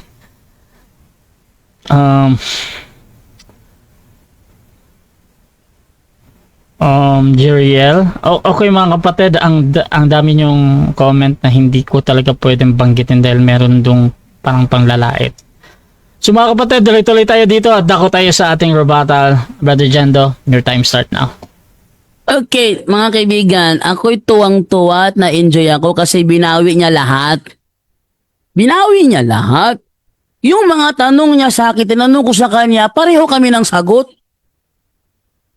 Sabi niya, bawal ipagawa ang rebulto ayon sa Exodus 20. Katoliko, gumawa ba Katoliko? Sabi ko, gumawa. Tumalakpak ka. Tinanong ko sa kanya, sabi bawal gumawa. Gumawa ba si Moises? Sabi niya, gumawa. Pareho gumawa. Pero gusto ko ipakita ito sa inyo, Kasi, kung gumamit siya ng fallacy of equivocation, ginamitan ko rin siya sa akin pagtatanong sa kanya. Ano ba itong fallacy of equivocation? Ito na. Ito tayo sa Ayan Using a term with more than one meaning in a statement without specifying which meaning is intended. Ang fallacy of equivocation ay isang uri ng lohikal na kamalian kung saan iisang salita ang ginagamit sa magkakaibang kahulugan. Isa salita. Ano ang nilaro niya? Ano ang ginamit niya ng ng fallacy of equivocation? Yung luhod. Yung niluluhuran. Yung pagtanong niya sa niluluhuran, tapos kanyang idinidikwat doon sa Exodo 20, gumagamit siya ng fallacy of equivocation. Bakit? Magkaiba meaning Halimbawa, lumuhod ka sa harapan ng babae kasi papakasalan mo. Ibig sabihin ba, lumuhod ka, kinilala mo ng Diyos-Diyosan yon. Kalukuhan tong pastor na to. Ano sabi? Iisang salita ang ginagamit sa magkakaibang kahulugan sa loob ng argumento. Kaya nagmumukhang lohikal ang conclusion kahit hindi ito valid. Sa madaling salita, pareho ang salita. Ano yun? Yung niluluhuran. Diba? Gumawa ba kayo? Pareho ang salita. Pero hindi pareho ang ibig sabihin. At ginagamit ito para makapanlin lang sa debate. Para makapanlin lang. Yung tanong niya kanina, fallacy of equivocation. Kaya nung binalik ko sa kanya, pareho kami ng sagot. Sabi niya, yung rebulto nyo ba nakikita? Sabi ko, oo. Ngumiti siya. Tinanong ko siya, yung ginawa ba ni Moses nakikita? Sabi niya, nakikita. Sabi niya, ang mga Katoliko daw, yumuyuko. Tinanong ko siya, nang magpatira pa ang mga Israelita sa harapan ng kaban, nandun bang kirubin sa ibabaw? Sabi niya, yes. Pareho. Pero ang sabi niya kanina, regardless daw kung ano ang nasa utak ng tao, sa kanya is ano ang act na ginawa, regardless kung ano ang nasa utak ng tao. Pero siya, nagdahilan siya. Sabi niya, yung kirubin daw, nandoon ng presensya ni Lord. Nandoon siya ni Lord. Regardless din kung nandoon. Regardless din. Ang tanong, yung act. Tingnan nyo strategy yung ginamit niya, ginamit ko sa kanya, pareho kami ng sagot. Paano kaya makakapatindig itong taong ito? Pareho kami ng sagot. Nung yung ginawa ang tansong ahas, ang tanong, yung mga tao ba tumingala doon? Sabi niya, o yung iba tumingala, yung iba hindi. Ano nangyari sa mga hindi tumingala? Namatay. Kasi na-poison sa ahas. Yung tumingala, ano nangyari sa tumingala? Naligtas sa poison ng ahas. Mga tanong. Sabi niya, pero ginawa nilang Diyos-Diyosan. Bakit? Pinangalan ng nihustan. Tinanong ko sa kanya, yung aming rebulto ba, aming pinangalanan? Sabi niya, pinangalanan nyo. Sige, ano ang ipinangalan, ang aming binigay na pangalan sa rebulto ni Maria? Sabi niya, Maria. Mali! Bago pa ginawa ng rebulto, may Maria na. May pangalang Maria na. Bago pa ginawa ng rebulto, may Fatima na. Ano ba naman to? Ibig sabihin, nauna ibigay ang pangalan sa kinauukulan bago ginawa ng imahe. Ibig sabihin, ang imahe hindi pinangalanan. Yung may-ari ng pangalan ang ginawa ng imahe. Ama, oh. Yung may-ari ng pangalan ang ginawa ng imahe. Hindi ang imahe ang pinangalanan. Tingnan nyo. Wawa itong pastor na to eh. Ulitin ko ha, ang ginawa niya, tinatawag na fallacy of equivocation. Ginagamit ito para makapanlin lang sa debate. Ano ba? Ano nangyari? Ano nangyari? Kanina, tinanong siya kanina, bilang Baptist pastor, naninindigan ka ba talaga? Hinindigan ka ba talaga na yung rebulto sa Exodo 20 versikulo 4 ay hindi kinikilalang Diyos kasi wala kang nabasa? Ganyan, naninindigan ako, naninindigan siya. Itinanong ko siya ngayon dito sa mga Bible scholar, Matthew Paul, sabi ni Matthew Paul, or in the earth. Anong or in the earth? Yun niya sa verse 4, hindi yan verse 3, hoy. Hindi ako kumuha sa verse 3 ng komentaryo. Kinuha ko ng komentaryo ng mga protestant scholar, yung verse 4, hindi verse 5, yung verse 4, para malaman ko ano yung rebultong yon. Sabi dito ni ni Matthew Paul, or in the earth. Ano yung or in the earth? Yun yung imahe na nasa lupa. Oh. Ang sabi dito, as of man and beasts and creeping things, which the Egyptians and other Gentiles worship as gods. Sangayon ka ba rito? Ano ginawa ni Pastor Rian? Bumaliktad. Biglang sumangayon. Samantalang kanina, naninindigan talaga siya na hindi ang kinikilalang Diyos kasi walang nabasa. Ngayon dito, binasa ko yung kay Matthew Paul, biglang sumangayon. Kaya mas lalo akong natawa.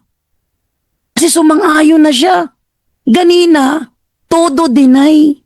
Biglang sumangayon. Tinanong ko siya. Tinanong ko siya ha.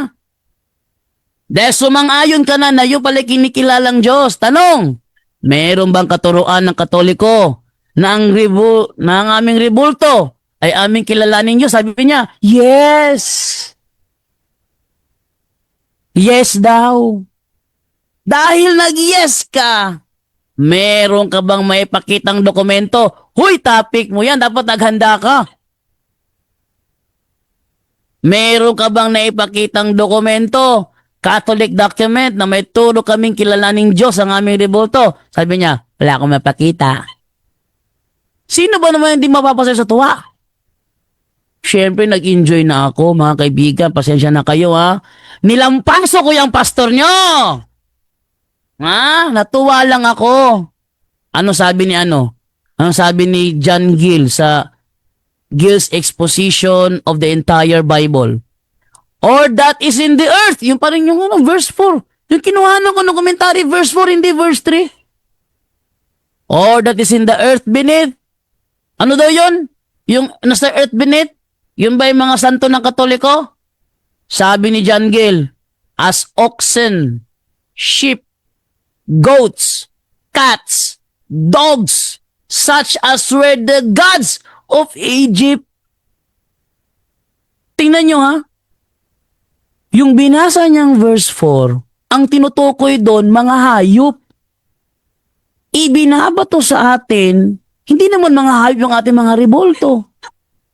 Babasa tayo, the Living Bible. The Living Bible. Exodus chapter 20 verse 4. Anong sabi dito? You shall not make yourselves any idols. No images of animals, birds, or fish. Yung palang imahe na nasa lupa, animal pala yon. Yun namang imahe na nasa hangin, birds pala yon. Yun namang imahe sa ilalim ng dagat, fish pala yon. Katunayan, yung Bible scholar na author Protestant Bible scholar na author ng Cambridge Bible for Schools and Colleges na si Edward Hayes Plumtree, sinabi niya, yung palang under the water, says the fish in the Chalus near Aleppo were looked upon as gods, kinikilalang Diyos. Sabi niya kanina, naninindigan siya. Hindi yan kinikilalang Diyos. Anong dahilan niya? Walang nabasa. Yun ang palusot. Yun ang palusot. Kasi nang binasa ko itong mga Bible scholars, sinabi niya kaagad, okay ako dyan, sangayon ako dyan. Okay, so dyan nagtatapos mga kapatid ang rebuttal ng ating negative. Dako tayo sa second cross ng ating affirmative. Pastor Rayan ng Baptist, 7 minutes. Your time start now. Alright, una ko pong katanungan, Bro Jando. Yung tatlong scholar na sinite mo, sila ba ay agree sa inyong doktrina at practices na graven images o against po sila? Agree o against? Against sila sa amin, mga protestante nga ito eh. Pero against din sila sa iyo. Sabi mo kasi hindi kinikilalang Diyos. Sabi nila kinikilalang Diyos, magkakontra kayo. Kapanipaniwala pa itong mga Bible scholar na ito. Hindi ka ng Bible scholar eh. Next question. Next question. Okay, next question. Alin ba pinaniniwalaan mo? Yung Bible scholar o yung nakasulat sa Biblia? Pareho. Parehas. Pareho. Naniniwala ako sa sinasabi ng mga Bible scholar na ito na yung mga rebulto dyan sa Biblia, sa Exodus 20 verse 4, kinikilalang Diyos. Pareho silang tama, kinikilalang Diyos. Walang magkakontra sa kanila. Ang kumontra lang ikaw. Sabi mo, hindi kinilalang Diyos kasi yung dahilan mo, walang nabasa. Kayo magkakontra ng Bible scholar na ito, hindi kami. Next question. Okay, next question. Sabi mo, agree ka sa Bible scholar saka sa Bible.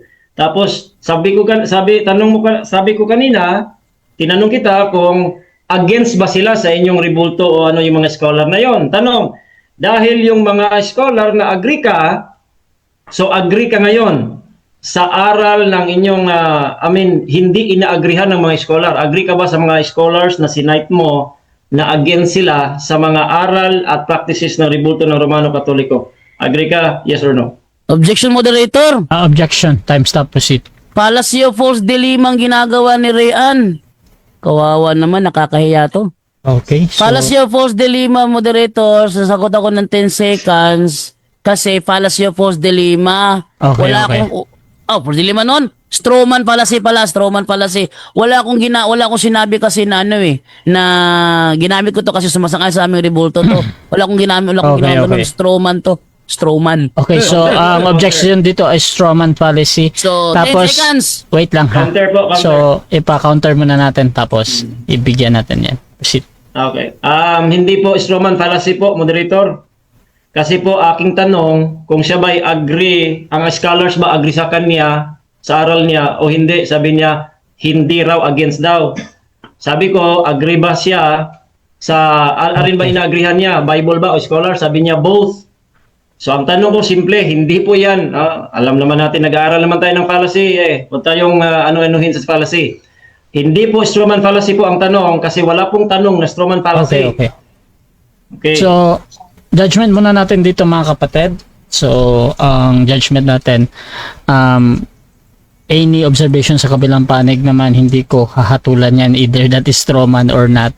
However, ang importante sa akin, paano ito sinasagot at sabi niya ay gagamitin niya yung 10 seconds niya. So, doon lang muna ako.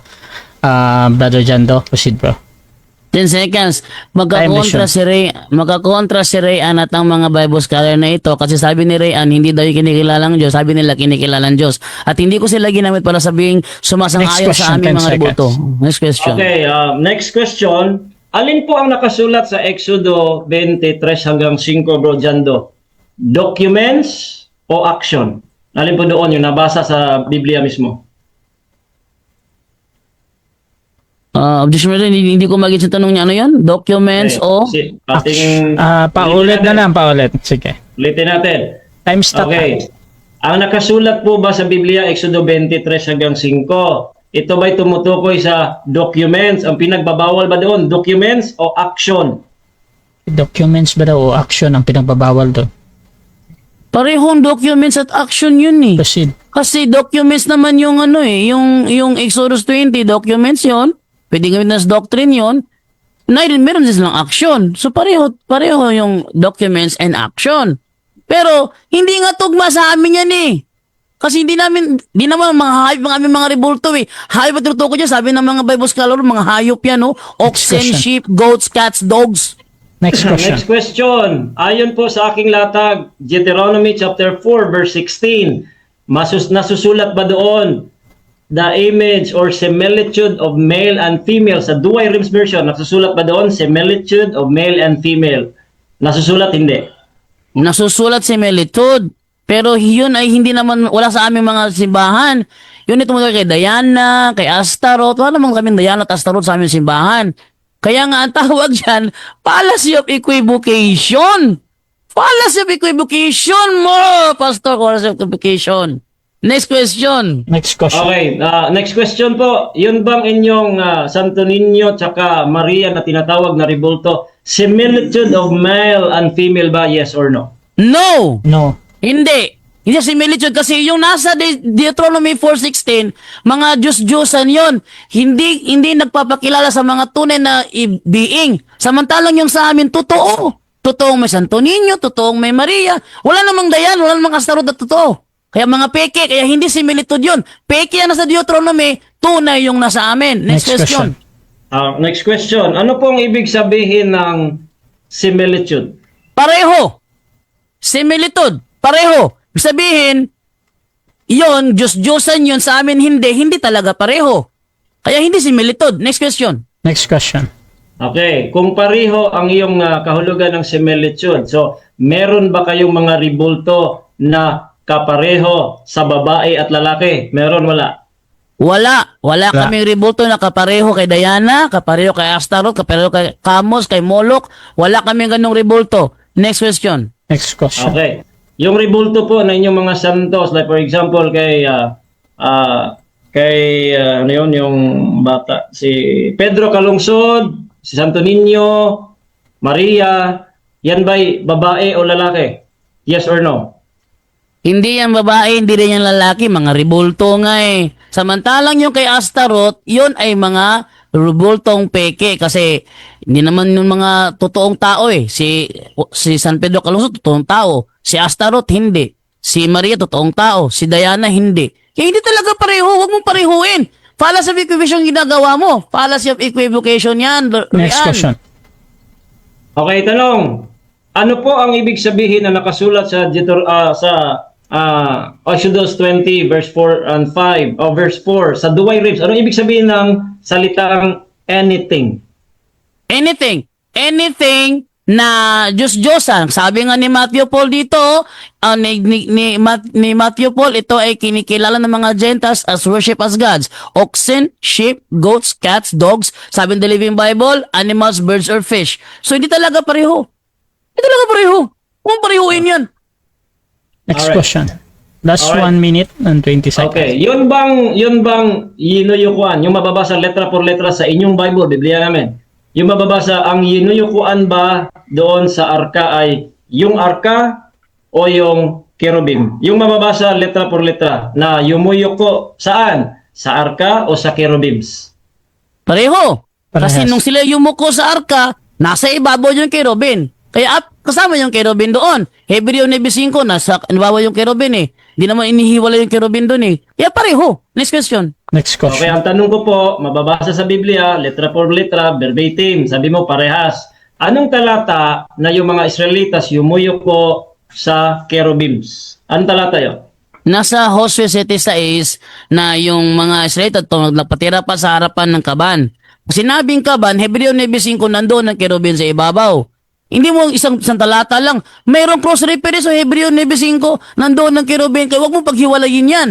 Huwag ka mag-focus sa isang talata lang. May ikalawang talata na papatunay. Oh. Next question. Next question. Next question. Yun pong arka ay may literal presence ng Diyos, nagsasalit na po doon sa gitna ng cherubim. Tanong, yung mga rebulto... Objection, po ninyo, moderator. Objection mo na. Proceed, bro. Sabi niya, regardless daw sa ano, pinaniniwalaan eh. Hindi ko tatanggapin tanong na yan kasi sabi niya, regardless sa pinaniniwalaan. Hindi Okay. ko tatanggapin tanong na yan. Regardless daw sabi niya kanina Ba't niya gagamit yan? Doon siya sa act siya mag-focus sa act. Okay, so nag-object ka sa word na regardless. Pastor Ray, meron ka bang counter-objection or hahatol na ako? Wala lang. Tanong lang po, moderator, wala mo kung sinabing regardless. Yun lang, sa tanong ko, wala kong sinabing regardless sa tanong. Kasi iba yung tanong ko wala namang regardless. Okay, okay. So ganito muna mga kapatid. Paulit nga muna yung tanong Pastor Ray. Pero again, ang natitirang oras dito ay 2 segundo na lang para sumagot yung ating kabilang panig. So Pastor Ray, paulit ng tanong. Ang tanong ko lang po, kung mayroon bang literal presence of God yung kanilang mga ribulto? Kasi nasa Okay, so- ka Okay, so meron ba daw presence Meron, of wala God? lang. Oh. Bro Jando, pipili ka ba yes or no or mag 10 seconds ka? Mag 10 seconds ako. Proceed bro. Sabi niya kasi kanina, regardless kung ano pinaniniwalaan. Time. 7 minutes time. Okay, so dyan nagtatapos mga kapatid ang ating second stage ng ating debate. So shoutout muna sa ating nasa live. Sabi dito ni Richard Lipon, hahaha, gipet. Shoutout din kay Lloyd Ganson, kaluoy ni Mo Fuentes. Shoutout din mga kapatid kay Aguila MJ. Sarap na pagkaipit, hahaha. Shoutout din kay Jeril Torre, ayaw suko Jando. Shoutout din kay Jeremiah Tanyeza, katawa pa Jando, ipit na pod. Shoutout din kay Erwin Ali Abiliana, ayay. At kay Jerry De La Torre, shoutout din kay Lloyd, kay Ganzon, luya ni Puentes. Hindi pwedeng banggitin to. Ito na naman, ang daming comment na merong ng mga bad words, no? So mga kapatid, dako tayo sa final conclusion. Tama na dito si Brother Jando bilang negatibo na ang Diyos-Diyosan ng mga RCC ang kanilang mga ribulto. Bilang negative Jando ng Catholic. Your time start now. Okay, sabi niya kanina, wala daw strawman sa tanong. May strawman. Kasi nung ginamit ko yung mga Bible scholar ng mga protestante, hindi ko siya ginamit dahil sumasang-ayon siya sa aming rebulto. Protestante nga Ginamit ko siya kasi salungat kayo. Contradiction kayo. Aking tuloy ha. Sabi dito ni Matthew Paul's commentary, or in the earth as of man and beast, and creeping things which the Egyptians and other Gentiles worship as gods. Kinikilala pa lang Diyos Sabi ni Albert Barnes, as the first commandment forbid the worship of any false god. Kinikilalang Diyos. Sabi naman ni Charles John Ellicott, while in the rest of the ancient world there was a scarcely a single nation or tribe which did not make itself images of the gods. Sabi naman ni John Gill, or that is in the earth beneath, as oxen, sheep, goats, cats, dogs, such as were the gods of Egypt. Sabi naman ni Edward Hayes Polamtre, says that the fish in the shallows near Aleppo were looked upon as gods. Ginamit ko sila i-contradict doon sa Stanley Fuentes na hindi daw kinikilalang Diyos kasi walang nabasa. Ang tanong niya, sang-ayon ba sila sa rebulton yung Katoliko? O sang-ayon? Strawman nga Di-deny pa strawman nga Meron ba akong binanggit na sila sumasang-ayon sa aming rebulto? Ba't niya tinanong yun? Kung hindi strawman yun. Strawman nga Di-deny ka pa walang strawman sa tanong. Ba't mo ako tatanungin yan? Kung sang-ayon ba sila sa aming rebulto, may binanggit ba ako? Ginamit ko ito kasi sang-ayon sa aming rebulto. Sinabi ko ba yun kanina? Wala. Protestante nga di against sa aming rebulto. Pero against di siya sa iyo. Ibig sabihin, yung sinabi mo, private interpretation. Private interpretation. Bakit? Hindi daw kinikilalang Diyos. Anong palusot? Walang nabasa. Pero ang Bible scholar protestante, sumasang-ayon, kinikilalang Diyos yun. Sabi niya, ay hindi, walang nabasa. Tapos ang tanong sa akin, Sang-ayon ba sila sa revolto nyo? Strawman fallacy yan. Ano ka ba? Alam mo yung fallacy. Ikaw ang nagbukas sa isip ko dyan pag-aralan ng fallacy, para kasi maraming mga debatedor, feeling magaling, pero fallacy pala. Ikaw ang nag-ano sa akin yan, Pwente, bigay ng idea pag-aralan ng fallacy. Wala rin fallacy. Yung equivocation, niluluhuran ba ninyo? Gumawa ba kayo? Equivocation nga. Bakit? Tinanong ko sa kanya, sumang-ayon din lahat. Pareho kaming sagot. Eto, panakamatindi. Yung sinabi niya kanina, tinanong ko siya, dahil sinasang-ayunan mo na kinikilala palang Diyos ng mga naniniwala sa kanilang mga revoltong ito. Tanong, may turo ba ang Katoliko na kilalaning Diyos ang aming revolto? Sabi niya, yes. Yan yung kasinungalingan ng pastor? Yes. Saan dokumento mo? Wala. Nga. Tapos, ito yung pinakamatindi. Ito yung pinakamatindi sa ginawa niya. Yun daw imahe natin, pareho daw doon sa Deuteronomy 4:16. Ay, hindi pareho yon. Ang tinutukoy doon, ang Diyos na si Kamos, ang Diyos na si Astaroth, ang Diyos na si Diana.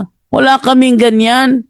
Sabi sa unang Korinto 8:4, ang Diyos-Diyosan nagre-representa ng mga hindi totoo. Ano daw ang Diyos-Diyosan? Nagre-representa ng mga bagay na hindi totoo. Ulitin ko anong Diyos-Diyosan sabi ni Pablo? Ang Diyos-Diyosan nagre-representa ng mga bagay na hindi totoo. Yung ating Santo Niño, totoo ba Santo Niño? Totoong may Santo Niño. Lucas 1:35, Asiquel Santo Niño, Cueva Ana Sinulamaron, Iho de Dios. Yung ating Maria, meron ba? Meron. Yung ating Jose, meron ba? Meron. Padre Pio, meron. Antonio de Padua, meron. Yung Astaroth, meron ba? Wala. Kamos, meron ba? Wala. Baal, meron ba? Wala. Ba't mo pinapareho hindi dapat parehuin? Kaya ang tawag doon, fallacy of equivocation. Pinagpapareho mo ang hindi dapat parehuin. Ano ba naman yan? Wala daw siyang fallacy. Pinag-aralan yung fallacy. Ba't mo ginagamit? Okay, so dyan nagtatapos ang final conclusion ng ating negative. Dako din tayo sa final conclusion ng ating affirmative sa kanyang pinatutunayan na Diyos-Diyosan ng mga RCC ang kanilang mga rebulto. Pastor Ray Anfuentes ng Baptist, your time start now. 5 minutes. Alright, sa una po mga kapatid, ay unahin na po natin itong mga fallacy kasi natuto daw siya sa aking mga fallacy. Kaya tuturuan natin uli. Ang sabi ko po, wala pong strawman fallacy sa tanong. Wala ho. Kasi po ang strawman fallacy, meron pong tanong yan na twisted pero meron pong dapat konklusyon. Yan po yung fallacy kasi argument hindi po question. Yung question na fallacy, yan po ay complex question at saka loaded question. Kaya dapat matuto itong mga CFD nito.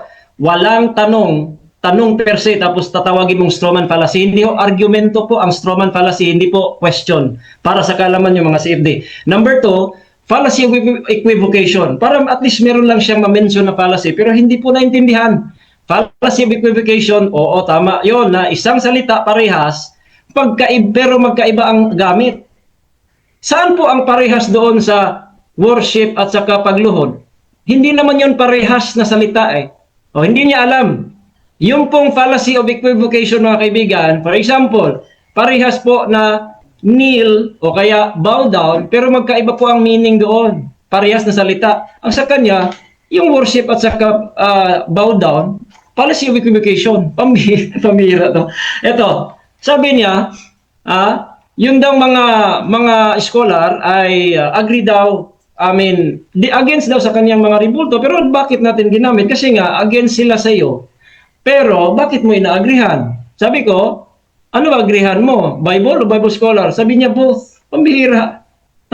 Tapos sasabihin mo, private interpretation sa akin. Bakit? Yan bang mga scholar na protestante against sa iyo? Anong sabi sa inyo diyon? Hindi ba yung private interpretation? Ano ba yung nakasulat? Ikaw mismo umamin. Anong talata? Anong translation sa Tagalog? Kinikilala bilang Diyos. In fact, ang binasa mo, sabi doon, man. Binasa mo. Man. Malinaw po na binasa mo, man. Tao. O yun, kaya ang, sabi mo, hindi naman yun, similitude lang, di mo alam, kaparehas, similitude of male and female, kaparehas sa lalaki, babae. Meron ba kayong kaparehas sa lalaki, babae? Wala daw. Bira ito. Representative ni Padre Darwin, mga kaibigan, pero wala eh. Palpak ang kanyang pagdepensa ngayon. O anong nangyari, mga kaibigan? Ang sabi doon, worship as gods. Sabi niya, kinikilala bilang Diyos. Ano kinikilala bilang Diyos? Worship as gods nga eh. Doon ako sangayon kasi yung pagluhod at paglilingkod. Worship po yun. Hindi ko po sinasabi na may mabasa sa Exodus 20 pero agree ako sa kanila na worship as gods. Yun po ang ibig sabihin. Kaya mga kaibigan, kahit anong palusot ni Brother Jando ngayon, hindi eh. Dokumento ang hinahanap niya pero sa Biblia, huwag kang gumagawa sila. Huwag kang yuyuko, huwag mong pagsilbihan. Hindi na ginagawa nila yun. Doon tayo galing mga kaibigan, kaya kayo mga open-minded na Katoliko, sana po kayo magising. Kasi nga, pwede naman kayong manalangin, magsamba na walang rebulto. Ano sabi sa Revelation 21:8? Lahat nandoon po yung idolaters. But the fearful, unbelieving, abominable, murderers, whoremongers, sorcerers, and idolaters, and all liars shall have their part in the lake which burneth with fire and brimstone, which is the second death. Pupunta kayong impyerno pag hindi nyo iiwan yung pagsamba doon o pagluhod at pagyuko doon sa mga rebulto. Kaya sabi po sa Biblia, yung inuyukuan po nila na arka po. O nagsisinungaling po siya, ang nakasulat po arka, hindi ho cherubims. Ang aking tanong, verbatim, letra por letra, ano nakasulat? Ano ang kanilang inuyukuan? Arka ba o cherubim? Sabi niya, both. Hindi ho, both. Ang nakasulat, arka. Kasi po, sa cherubim, may literal presence. Hindi niya masagot. Kung merong literal presence, yung kanilang rebulto, wala eh. Bakit? Meron bang namatay on the spot? Na nahawakan yan, katulad ng arka? O, doon po sa unang Chronicles chapter 13, si Usa po, namatay on the spot dahil nahawakan po yung mga rebulto.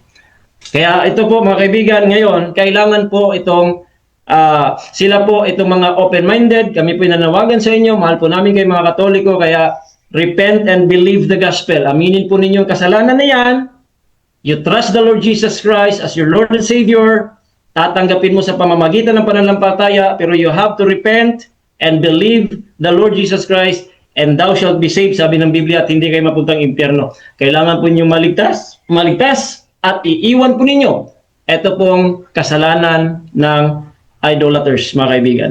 Kaya maraming salamat po sa inyo lahat. Sana may natutunan po kayo, mga kaibigan, mga kapatid, sa pag-uusap na ito. Okay, so dyan nagtatapos ang debate ng Baptist versus Catholic, mga kapatid.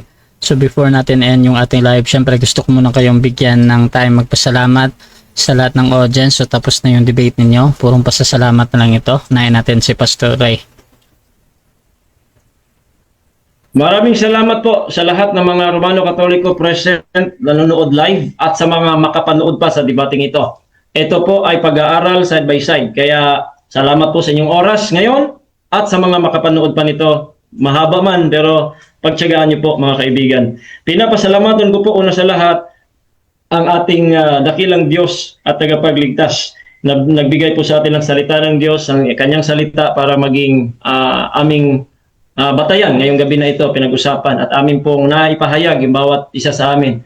At hindi po kami galit sa mga Romano Katoliko, mahal po namin kayo, lalo na po sa ating katunggali. Salamat po, Bro Jando, na ikaw tumindig at tumanggap sa hamon. Saludo po kami sa iyo dahil ikaw po ay nanindigan sa itong tema na ito, kasi bihira po itong tanggapin eh. At salamat sa mga punto por punto staffs. Padre Darwin din, shout out, salamat sa iyong pag-approve kay Bro Jando. Wala namang mahirap doon, napakadali, approve agad. At saka ang ating pambansang moderator, Bro Rasha, salamat. Shout out ko rin pala si Pastor Wendell Ayuda, dito po, mga kaibigan. At si Kuya, dito din. Alright, si Pastor Rinivan. At si Pastor Alfie. Shout out po sa inyo lahat. Pastor Joby Aguilos, lahat po sa mga Baptist na dyan. Sana po ay patuloy po ninyong suportahan itong programang Punto por Punto, tsaka kay Bro Rasha, Rasha TV. At akin din po, Bro Rasha, kung pwede, Ari Puentes po sa ating account sa Facebook. And then The Real Baptist Christian Apologia TV ang page at YouTube channel po natin, R.A. Fuentes Apologetics. So maraming salamat lahat. Hindi ko po may isa-isa, ngunit salamat po sa inyong suporta mga kapatid sa pananampalataya at sa aming mga kaibayo sa pananampalataya. Mahal po namin kayo, nagpapahayagan lamang po kami, hindi po kami nag-aaway personal.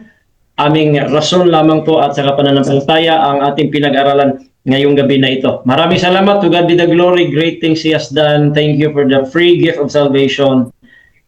Amen. Okay, at syempre, salamat din, Bro Janto. Ako ay nagpapasalamat sa mga Katoliko na nanonood sa aking live ngayon, sa aming live ngayon. Nabasa ko mga comment ninyo kung gaano nyo pinagtawanan yung ating katunggali. Pasalamat po ako doon. At pasalamat din ako sa mga comment dito na sinasabi nilang hindi mo kami maluloko. Oh, sabi dito ni shout out tayo dito ni Joel De La Serna. Oh, kabalo na gyud ni sila na bakak ning ilang sekta pero kay 10% man sayang mawala. Oh, sabi naman dito ni Noah Bolay, congrats bro Jando. Salamat sa mga nag-comment. Salamat sa mga protestanteng nagalit sa akin. Sa mga sa mga protestanteng ang comment hindi na binasa ni Brother Rasha. Salamat sa inyong mga participation sa nangyaring debate. At ako nagpapasalamat sa mga kasamahan ko rin dyan, no, sa ibang bansa na nanonood ngayon. Lagi kayong manood ng punto por punto mga kaibigan at hindi ako sa inyo wala nang sinumang makakapanloko sa inyo. No? At sa mga mga haters natin diyan, salamat sa inyong pagkagalit sa akin at nagbibigay yan tibay sa akin lalo akong ginaganahan pag nandyan kayo. Maraming salamat sa inyong lahat at Brother Rasha, thank you din sa oras na binigay mo. Thank you, Ten.